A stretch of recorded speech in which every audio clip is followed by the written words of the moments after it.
استعرضت السلطات السعودية تحضيراتها لتأمين موسم الحج هذا العام، وبحضور الأمير محمد بن نايف ولي العهد السعودي ووزير الداخلية، قدمت قوات الأمن المكلفة بحماية موسم الحج ما تملكه من استعدادات. نحن على أهبة الاستعداد لخدمة ضيوف الرحمن كما أسلفت، وتوفير أقصى درجات الأمن منذ وصولهم إلى أرض الوطن وحتى مغادرتهم بحفظ الله ورعايته إلى ديارهم سالمين غانمين بمشيئة الله، والأمن متوفر وبمشيئة الله، وسوف يتحقق بكل ما تعني هذه الكلمة.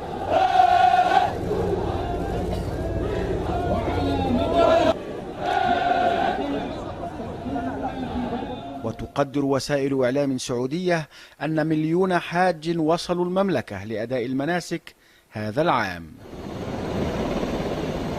نحن جادين ومجتهدين وحريصين، وهذه من الأمور التي لا نقاش فيها ولا جدال فيها، وهذه خطوط حمراء. فالحج يجب أن يكون عبادة لوجه الله تعالى، ولا يمكن السماح بأن يخرج الحج عن مساره تحت أي ظرف من الظروف.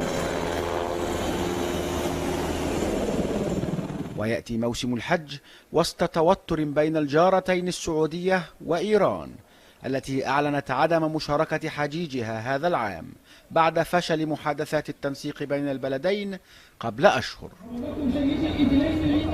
وتنتقد إيران السعودية بعد مقتل مئات الحجاج في حادث تدافع العام الماضي، بينما تتهم الرياض طهران بالتدخل في شؤون جيرانها.